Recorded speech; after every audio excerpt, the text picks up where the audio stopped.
Mesdames, Messieurs, il ne suffit pas d'avoir des bagages, mais il faut savoir où les déposer.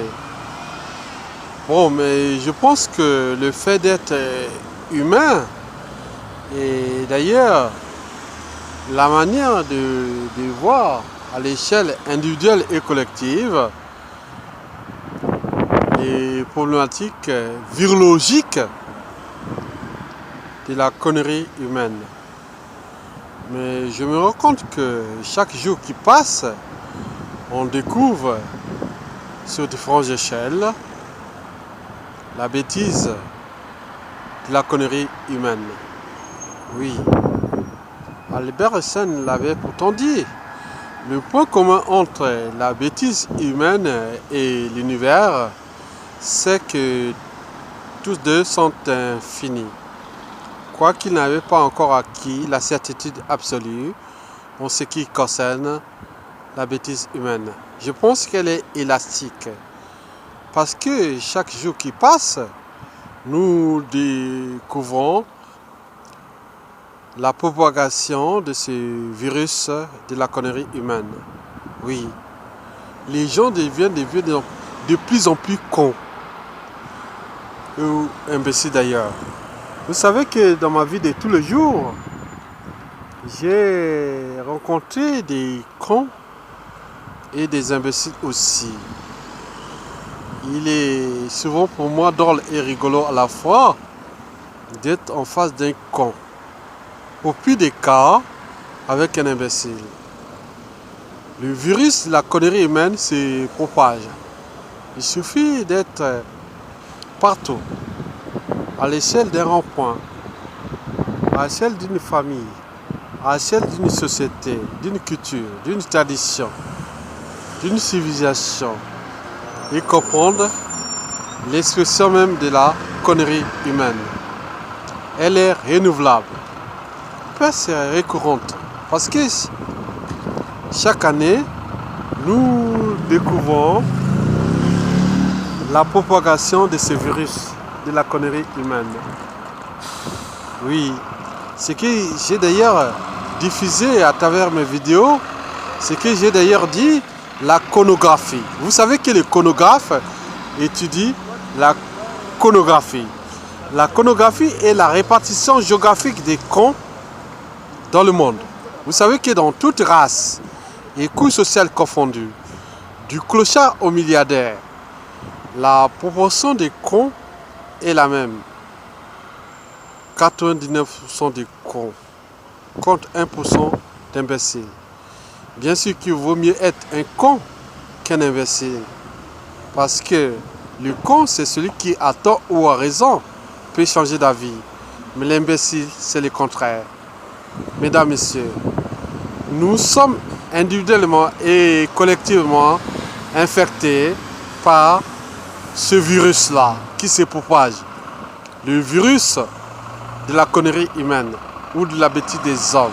Quoique, ce qui nous empêche de vivre ensemble n'est pas lié à la différence de race, de taille, de sexe et autres, mais c'est notre connerie, la connerie humaine.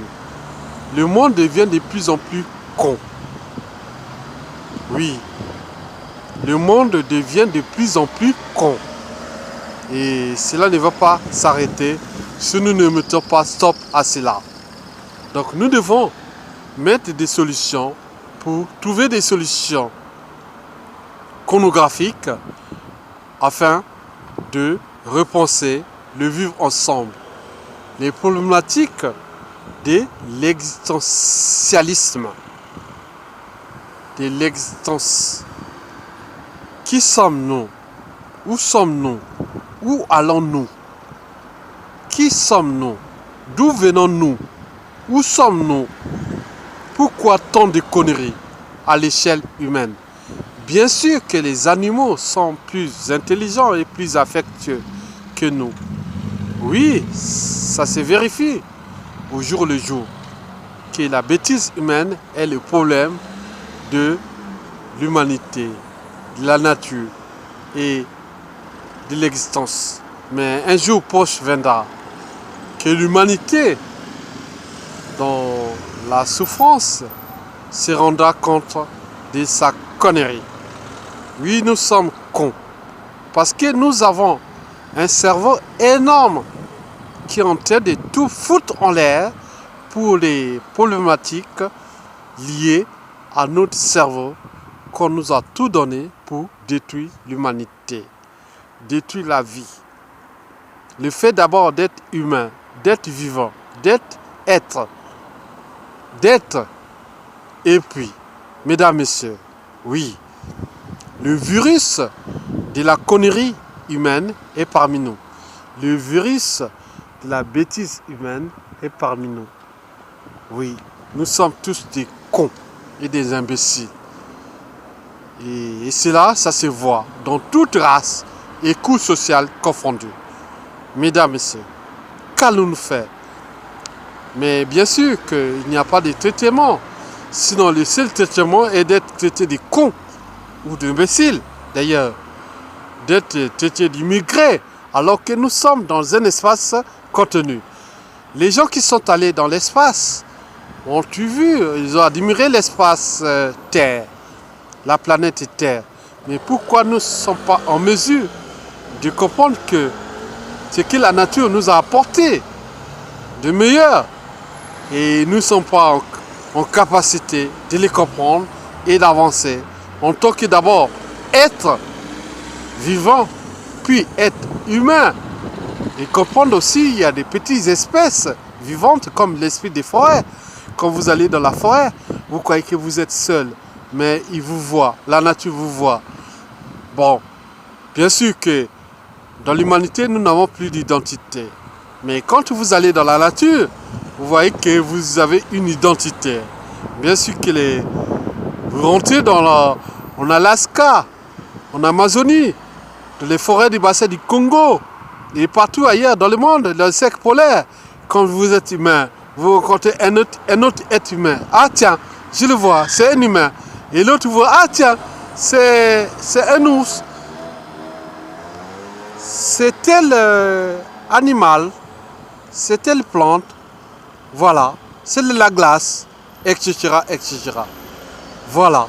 Donc, l'identité humaine se définit d'ailleurs dans la nature.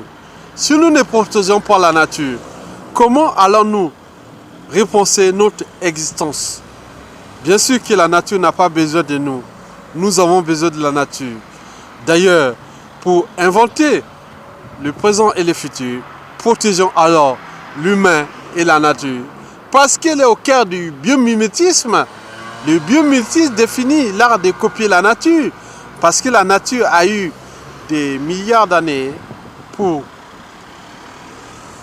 suturer, repenser des modèles existants, une forme d'intelligence que nous ne sommes plus en mesure de la comprendre. Donc, d'où l'enjeu de l'éducation. L'éducation doit être au cœur de notre existence commune et universelle, c'est-à-dire celle qui touche les conditions de notre existence de tout le monde. Donc nous sommes tous individuellement et collectivement et désormais interdépendants. L'interdépendance définit la manière de laisser aux générations actuelles un monde qui sera aussi plus que jamais repensé pour que nous puissions penser ou léguer à nos enfants, petits-enfants et arrière-petits-enfants et d'autres espèces ce que nous avons consommé aujourd'hui, que nous allons consommer aujourd'hui, que nous consommons aujourd'hui, la matière, l'énergie et tout ce que nous pouvons faire de meilleur pour avancer l'humanité, la nature, la vie. Oui, le virus se propage. Chaque jour qui passe, on découvre tous les jours ces problématiques-là.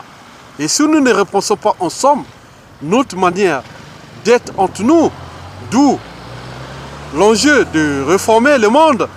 Mais bien sûr que pour réformer ce monde, nous devons être nous-mêmes en soi, dans sa conscience, dans sa raison d'exister et autres, et penser que nous n'allons pas tout consommer individuellement et collectivement et impunément comme ça. Parce que les lois de la nature sont parmi nous. Donc nous n'allons pas maîtriser la nature. Parce que les forces qui gouvernent notre existence, qui sont d'ailleurs supranaturelles, ne dépendent pas de l'humain. Nous avons pu contrôler la météo, mais pas le climat. Oui, nous n'allons pas tout contrôler. Parce que nous sommes d'abord tout petits face à ces forces majeures qui sont celles qui nous ont permis d'être d'abord conscients de ce que nous sommes et aussi de ce que les autres sont avec nous, c'est-à-dire les autres espèces vivantes sur cette planète Terre. Mesdames, Messieurs, ce ne fut que un cas de prise de conscience universelle à l'échelle d'abord individuelle, puis intellectuelle, politique, économique, sociale, culturelle, écologique et sociétale à l'échelle d'un écosystème sociétal français, là où je suis, et aussi pour d'autres mondes. Et nous devons protéger notre existence en protégeant l'humain et la nature d'abord, et tout ce qui est de notre existence vivante, celle de la vie, des sociétés et des civilisations. Mesdames, Messieurs, je vous remercie.